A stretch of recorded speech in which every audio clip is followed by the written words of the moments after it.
ونصلي ونسلم على رسوله الكريم. درود پاک پڑھیں. اللهم صل على سيدنا وشفيعنا ونبينا مولانا محمد المعدن الجود والكرم وآله وبارك وسلم. صلاة وسلاما عليك يا رسول الله، صلاة وسلاما عليك يا حبيب الله. وعن ابي سعيد الخدري قال كان النبي صلى الله عليه وسلم اشد حياء من الأذرع في خدرها فإذا رأى شيئا يكرهه عرفناه في وجهه. متفق علیہ. یہ حدیث بخاری شریف میں بھی آپ کو ملے گی اور مسلم شریف کے اندر بھی ملے گی. حضرت ابو سعید خدری رضی اللہ تعالی عنہ سے روایت ہے، وہ کہتے ہیں کہ نبی پاک صلی اللہ علیہ وسلم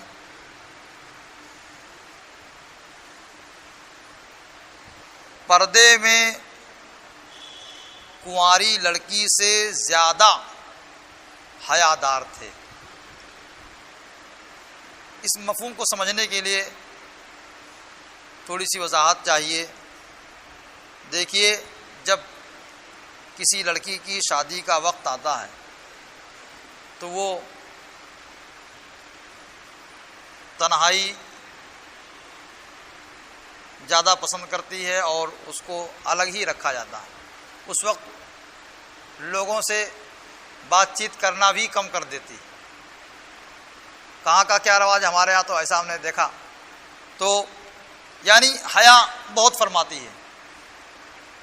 اس چیز کو سمجھانے کے لیے کہ رسول اکرم صلی اللہ علیہ وسلم حیا کتنا رکھتے تھے، آپ کے حیا کس درجے کی تھی، اس کو سمجھانے کے لیے حضرت ابو سعید خدری فرماتے ہیں کہ پردے کے مقام میں، پردے کی جگہ میں یہ کنواری لڑکی جس قدر حیا کرتی ہے، رسول اکرم صلی اللہ علیہ وسلم اس سے بھی کہیں زیادہ حیادار تھے. ہاں، سبحان اللہ. یعنی انتہائی درجے کے میرے آقا صلی اللہ علیہ وسلم حیادار تھے. اور حیا انسان کے اندر خوبی مانی جاتی ہے. میرے آقا صلی اللہ علیہ وسلم کے اندر ہر خوبی سب سے بڑھ کر کے تھی. ہاں، ہم کوئی بھی ناپسندیدہ چیز دیکھتے ہیں فوراً بول پڑتے ہیں، لیکن میرے آقا صلی اللہ علیہ وسلم ہر چیز زبان پر بھی نہیں لاتے تھے، اتنے حیادار تھے. لیکن اگر وہ چیز ناپسندیدہ آپ کی نگاہ میں ہوتی تو آپ کے چہرے سے صحابہ پہچان لیتے کہ میرے آقا اس کو ناپسند کر رہے ہیں. تو جب آپ کوئی چیز دیکھتے، حضرت ابو سعید خدری کہتے ہیں کوئی ناپسندیدہ چیز دیکھتے تو اسے ناپسندیدہ چیز کو آپ زبان پر بھی نہیں لاتے تھے، مگر پھر بھی صحابہ سمجھ جاتے تھے کہ سرکار اس کو ناپسند کر رہے ہیں. کیسے سمجھ جاتے تھے؟ عرفناہ فی وجہہ. ابو سعید خدری کہتے ہیں کہ ہم صحابہ آپ کے چہرے میں دیکھ کر کے پہچان لیتے تھے کہ آپ اس چیز کو ناپسند فرماتے ہیں. کس قدر میرے آقا صلی اللہ علیہ وسلم حیادار تھے. ہاں، آپ کی نگاہیں ہمیشہ حیا سے نیچی رہتی. میرے آقا صلی اللہ تعالی علیہ وآلہ وسلم کی یہ حیا ہم امت کے لیے تعلیم ہے کہ ہم اپنے اندر حیا اور شرم پیدا کریں. ہاں، ہر جگہ بے شرمی کا مظاہرہ نہ کریں، جو زبان پہ آئے وہ نہ بک دیں، بلکہ حیا کا اور شرم کا دامن تھامے رکھیں. اس لیے کہ میرے آقا صلی اللہ علیہ وسلم کی تعلیمات سے حیا بھی ہے، اور آپ تو خود حیا کے اعلیٰ درجے پر فائز تھے. بہت سے مرتبہ میرے آقا صلی اللہ علیہ وسلم کو کوئی چیز ناپسند آتی مگر پھر بھی حیاءً نہیں بولتے.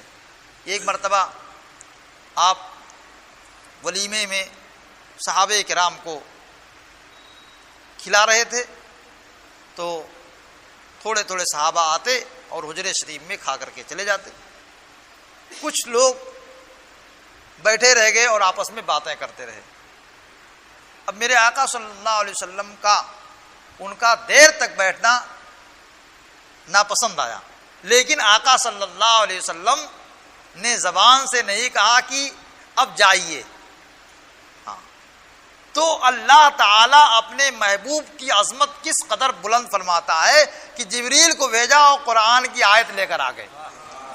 آج بھی اس کی تلاوت کی جا رہی ہے اور آیت کے ذریعے بتایا گیا کہ تمہارا یہاں بیٹھنا یہ رسول اکرم صلی اللہ علیہ وسلم کو اس وقت پسند نہیں ہے، لیکن حیاءً میرا محبوب نہیں بول رہا ہے، اور اللہ حق بیان کرنے میں شرم نہیں فرماتا ہے۔ یہ اس آیت کا مفہوم میں نے آپ تک پہنچایا۔ یہ میرے آقا صلی اللہ علیہ وسلم کا مقام ہے کہ اگر آقا کو کسی چیز سے تکلیف پہنچتی ہے تو اللہ تبارک و تعالی اس کے لیے جبریل کو بھیجتا ہے۔ اب اس واقعہ کو جو میں نے نقل کیا، اس سے ہمیں اور آپ کو بھی سبق لینا ہے کہ کسی کے ہاں بھی جائیں تو ضرورت ہی کے مطابق اس کے ہاں ٹھہریں، اس کے کچھ کام ہوں گے، اس کے بھی بال بچے ہیں، سمجھ گیا آپ؟ تو اس کا بھی خیال رکھیں۔ یہ نہیں کسی گھر پہنچ گئے تو 12 بجے 2 بجے تک مجلس جما کر بیٹھے ہیں، آخر اس کے بھی گھر میں بال بچے ہیں، ان سے بھی اس کو ملاقات اور ان کے ساتھ ٹائم دینا ہے، سونا ہے، آرام کرنا ہے، اس کے اور بھی ضروریات ہیں۔ کبھی آدمی شرم کی وجہ سے آپ کو نہیں کہتا ہے کہ جائیے، لیکن ہم کو بھی اس کا خیال رکھنا ضروری ہے۔ وعن عائشہ قالت ما رأيت النبي صلى الله عليه وسلم مستجمعا قط ضاحكا حتى أرى منه لهواته وإنما كان يتبسم رواه البخاری۔ یہ حدیث جو ہے بخاری شریف میں ہے، حضرت عائشہ صدیقہ رضی اللہ تعالیٰ عنہا سے روایت ہے، وہ کہتی ہیں کہ میں نے رسول اکرم صلی اللہ علیہ وسلم کو کبھی بھی کھل کر کے اس طرح ہنستے نہیں دیکھا کہ آپ کے منہ کے اندر کا حصہ ظاہر ہوا ہو۔ ہمارے یہاں کیا بولتے ہیں، کہیں ہماری زبان میں تو کوا بولتے ہیں اس کو جو یہاں بڑا ہوتا ہے تھوڑا سا حصہ ہے نا، کھاگڑا بھی بولتے ہیں، کیا بولتے ہیں اس کو؟ ہاں تو مطلب وہی کہنا ہے، ہم وہاں یہ لفظ نہیں کہنا چاہتے ہیں۔ رسول اکرم صلی اللہ علیہ وسلم کے شان کے لائق ہم اپنی زبان نہیں کھولنا چاہتے ہیں، ہم اس کو ان کی شان کے لائق نہیں سمجھتے ہیں۔ منہ کے اندر کا حصہ جو ہے کبھی جو ہے ظاہر نہیں ہوتا، کبھی ایسا آپ نہیں ہنستے۔ یہ کون فرماتی ہیں؟ جو ساتھ میں ہمیشہ رہنے والی ہیں، ماں عائشہ صدیقہ فرماتی ہیں کہ میرے آقا کبھی کھل کر اس طرح نہیں ہنستے کہ آپ کے منہ کے اندر کا حصہ نظر آئے، بلکہ آپ کی عادت کیا تھی؟ آپ تبسم فرمایا کرتے تھے۔ آپ کی تبسم کی عادت تھی، آپ مسکرایا کرتے تھے اور زیادہ مسکراتے تھے، کیونکہ اس سے سامنے والے کو مسرت ملتی ہے کہ میرے آقا نے مجھے دیکھ کر مسکرا دیا، تو یہ تو پھر سارے رنج و غم ہی دور ہو گئے۔ ہاں، جس کی تسکین سے روتے ہوئے ہنس پڑے، اس تبسم کی عادت پہ لاکھوں سلام۔ میرے آقا کی عادت تھی تبسم فرمانے کی، اور تبسم تو آپ سمجھ سکتے ہیں کہ دانت ظاہر کر دینا تبسم، سمجھ گیا، آواز نہ پیدا ہو۔ ہاں، تو یہ ماں عائشہ صدیقہ فرماتی ہے کہ کبھی نہیں۔ تو ہم کو بھی یہ جو کہا لگا کر کے چھوٹی چھوٹی باتوں پر ہنستے ہیں، یہ اچھی عادت نہیں ہے۔ بہت زیادہ ہنسی دل کو مردہ کر دیتی ہے۔ کچھ لوگ تو کہہ کی مجلسیں قائم کرتے باقاعدہ، اس کا اللہ خیر فرمائے۔ ارے اللہ رسول کا ذکر کرو، اسی میں سب سکون ہے، اسی میں راحت ہے، اسی سے ٹینشن آپ کا دور ہو جائے گا، ہنسنے سے ٹینشن نہیں دور ہوگا۔ وعنہا قالت ان رسول اللہ صلی اللہ علیہ وسلم لم يكن يسرد الحديث كسردكم كان يحدث حديثا لو عده العاد لاحصاه متفق علیہ۔ یہ حدیث بھی بخاری اور مسلم میں چمک رہی ہے، سبحان اللہ۔ ماں عائشہ صدیقہ رضی اللہ تعالیٰ عنہا ہی سے روایت ہے، کہتی ہیں کہ رسول اکرم صلی اللہ علیہ وسلم تم جیسے لوگوں کے طریقے سے جلدی جلدی بات نہیں فرماتے تھے، آپ ٹھہر ٹھہر کر کے بات کرتے۔ ہاں، اگر شمار کرنے والا چاہتا تو اس کو شمار کر لیتا، ایک ایک کلمے کو شمار کر سکتا تھا، ایک بات کے بعد دوسری بات، آرام سے میرے آقا بات کرتے تھے۔ کیوں؟ اس لیے کہ میرے آقا صلی اللہ علیہ وسلم کے ارشادات یہ ہمارے اور آپ کے ہدایت کے ذریعے ہیں، تو آپ ٹھہر ٹھہر کر دے کہ لوگ یاد کر سکیں، محفوظ کر سکیں اور امت تک پہنچا سکیں۔ سمجھ گیا؟ میرے آقا صلی اللہ علیہ وسلم اس طریقے سے بات فرمایا کرتے تھے، بہت آرام سے۔ وعن الاسود قال سألت عائشة ما كان النبي صلى الله عليه وسلم يصنع في بيته قالت كان يكون في محنة أهله تعني خدمة أهله فإذا حضرت الصلاة خرج إلى الصلاة رواه البخاری۔ یہ حدیث بھی بخاری شریف میں موجود ہے۔ ماں عائشہ صدیقہ رضی اللہ تعالی عنہا ہی سے یہ بھی روایت ہے کہ انہوں نے کہا کہ رسول اکرم صلی اللہ تعالی علیہ وآلہ وسلم گھر میں اپنے گھر کا کام بھی کرتے تھے، یعنی اپنے اہل کا ہاتھ بٹاتے تھے، اپنے اہل کی خدمت مطلب اپنے اہل کا ہاتھ بٹاتے تھے، پھر گھریلو کام میرے آقا صلی اللہ علیہ وسلم خود اپنے ہاتھوں سے کیا کرتے۔ تو اس میں آدمی کیا سمجھتا ہے کہ کپڑا دھل دیں گے تو ہماری عزت کیا رہے گی گھر میں؟ ہاں، عورتیں کپڑا دھلنے کے لیے خاص ہیں، ابھی اپنے ہاتھ سے بھی دھل لیں، اس نیت سے کہ میرے آقا صلی اللہ علیہ وسلم بھی کیا کرتے تھے۔ ہاں، میرے آقا صلی اللہ تعالی علیہ وآلہ وسلم کی شان ماں عائشہ صدیقہ بیان کرتی ہیں کہ گھریلو کام اپنے اہل کے ساتھ، اپنے گھر والیوں کے ساتھ مل کر کے آپ گھریلو کام بھی کیا کرتے تھے، یہاں تک کہ آپ جو ہے اپنے کپڑے میں پیوند بھی اپنے ہاتھ سے لگا لیتے، آپ اپنے نال شریف میں، جوتا شریف میں بھی پھٹ جاتا تو اس کو بھی اپنے ہاتھ سے سل لیا کرتے تھے۔ یہ میرے آقا صلی اللہ علیہ وسلم کے اندر کے افعال ہیں، کام ہیں جو ماں عائشہ صدیقہ بتا رہی ہیں، سبحان اللہ۔ ہاں، لیکن یہ بھی سنیے آگے، فَإِذَا حَضَرَتِ الصَّلَاةُ، فرماتی ہیں جب نماز کا وقت ہوتا تو ہر چیز سے میرے آقا رخ موڑ کر کے ہاں نماز کے لیے فوراً نکل جاتے، سبحان اللہ۔ گھر میں کام کاج کرتے تھے لیکن جیسے ہی نماز کا وقت ہوتا فوراً آپ نماز کے لیے نکل جاتے۔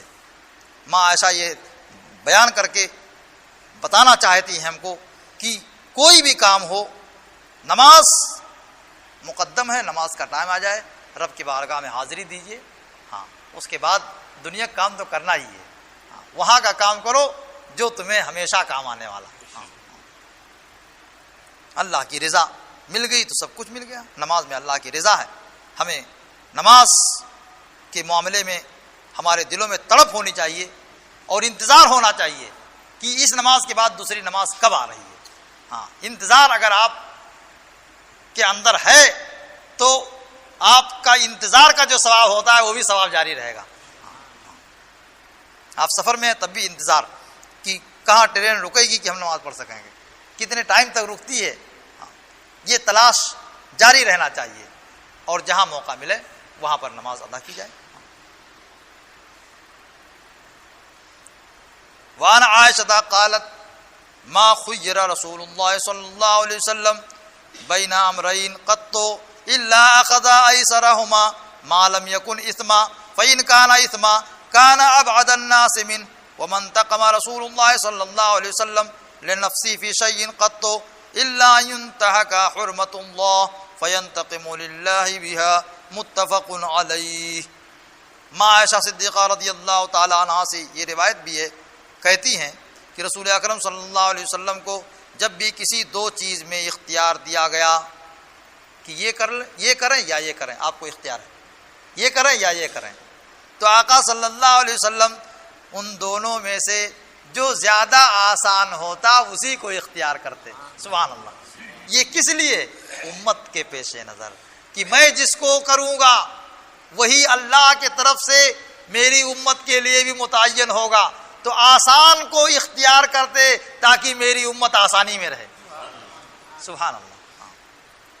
آسان کو اختیار کرتے، ہاں اگر ایسی چیز ہوتی کہ اس کام کی وجہ سے گناہ کی طرف آدمی چلا جائے گا تو میرے آقا صلی اللہ علیہ وسلم پھر اسے نہیں اختیار کرتے، کہ آقا کی شان تو بہت بلند ہے لیکن یہ کہ اگر امت اس کو پسند کرے گی تو یہ راستہ گناہ کا بن سکتا ہے امت کے لیے، تو میرے آقا اس کو چھوڑ دیتے۔ جیسے اس کی ایک بالکل روشن مثال ہے کہ میرے آقا صلی اللہ علیہ وسلم کو اللہ تعالیٰ نے اختیار دیا کہ محبوب چاہو تو بادشاہی والی زندگی اختیار کرو اور چاہو تو غلامانہ زندگی اختیار کرو، ہاں تو میرے آقا صلی اللہ علیہ وسلم نے بادشاہی والی زندگی کو پسند نہیں فرمایا، اس لیے کہ آدمی جب بہت اونچے درجے پر جاتا ہے نا، ہاں اور زیادہ جو ہے مال وغیرہ میں جب گھس جاتا ہے تو بہت کم جو ہے صحیح راستے پر رہ پاتا ہے۔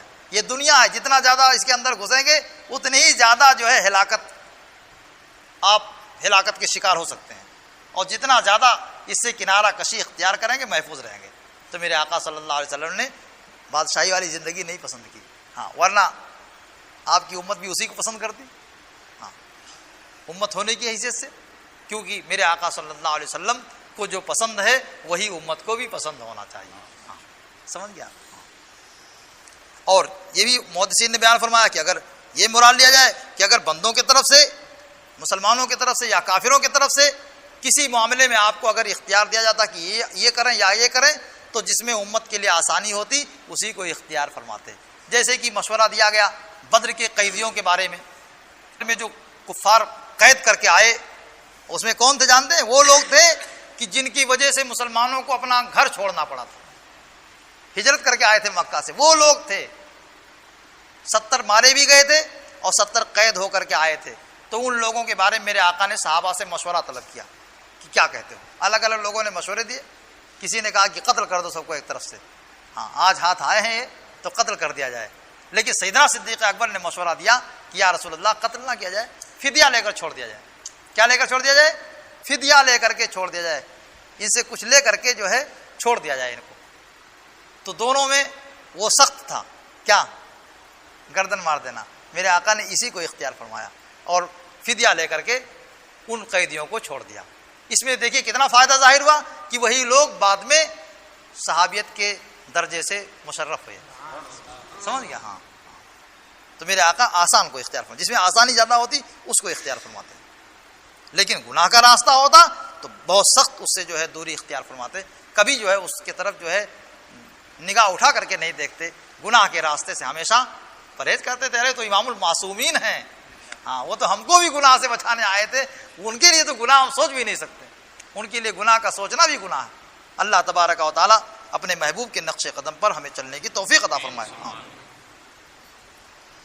اور پھر فرماتی ہیں ماں عائشہ ومن تقم رسول اللہ صلی اللہ علیہ وسلم لنفسه فی شیء قط, اور رسول اکرم صلی اللہ علیہ وسلم نے اپنی ذات کے لیے کسی سے بدلہ نہیں لیا.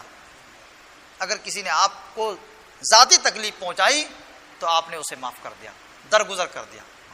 مگر یاد رکھنا, مگر اگر کوئی اللہ تعالی کی حرام کی ہوئی چیز کو توڑتا اور اس کے خلاف کرتا فینتقم للہ, تو آپ بدلہ لیتے, آپ اس کے لیے تلوار بھی نکالتے, آپ اس سے انتقام لیتے. آج ہمارا مزاج الٹ گیا ہے کہ دینی معاملے میں ہم تو صلح کر لیں گے جس میں ہمیں صلح کرنے کا حق نہیں ہے, لیکن اپنی ذات کے لیے اگر اپنا باپ بھی سخت بول دے نا تو باپ سے بھی لڑ جاتے ہیں. اللہ ماشاء اللہ, اللہ بچوں کو سمجھ دے, یہ سوچ کر کے ان کو نظر انداز بھی کرنا چاہیے نا کہ میرا باپ ہے, اگر بولا ہے مجھے گالی بھی دے دیا ہے تو باپ ہی ہے, لیکن باپ سے بھی لڑ جائیں گے. سمجھ گیا. اور دین کے معاملے میں مصالحات کر لیں گے. ہمیں کیا حق ہے دین کے معاملے, جو اللہ رسول کی طرف سے متعین ہے اس کے موافق جو کرے وہ ہمارا ہے, اس کے خلاف جو کرے وہ ہمارا نہیں ہے. اس سے ہم مصالحات کرنے کا کیا حق رکھتے ہیں کہ ہم اس کو اپنے سینے سے ملائیں؟ ہاں ہم اس سے ملائیں گے جب وہ دین کے اندر آ جائے. جب دین سے جدا ہے تو ہم سے بھی جدا ہے. میرے آقا صلی اللہ علیہ وسلم کے اس عمل کو دیکھیے. ماں عائشہ فرماتی ہیں کہ اپنی ذات کے لیے بدلہ نہیں لیتے, اپنے معاملے میں معاف کر دیتے, لیکن جب کوئی اللہ تبارک و تعالی کی حرام کردہ چیز کو توڑتا اور اللہ تبارک و تعالیٰ کے فرائض کے خلاف عمل کرتا تو آپ اس سے بدلہ لیتے. اور اسی بنیاد پر جنگیں وجود میں آئیں. اللہ تبارک و تعالیٰ ہمیں حق سمجھنے کی, حق بولنے کی توفیق خیر عطا فرمائے. دعا کی رات رہا ہے مولا صلی وسلم دائما ابدا علی حبیبک خیر الخلق کلہم هو الحبیب الذی ترجى شفاعته لكل حول من الاحوال مقتحم. مولا تبارک و تعالیٰ آقا صلی اللہ علیہ وسلم کے اخلاق کریمانہ کا واسطہ ہمیں بہترین اخلاق سے مالا مال فرما. مولا ہمیں بڑوں کا ادب و احترام کرنے کی توفیق عطا فرما.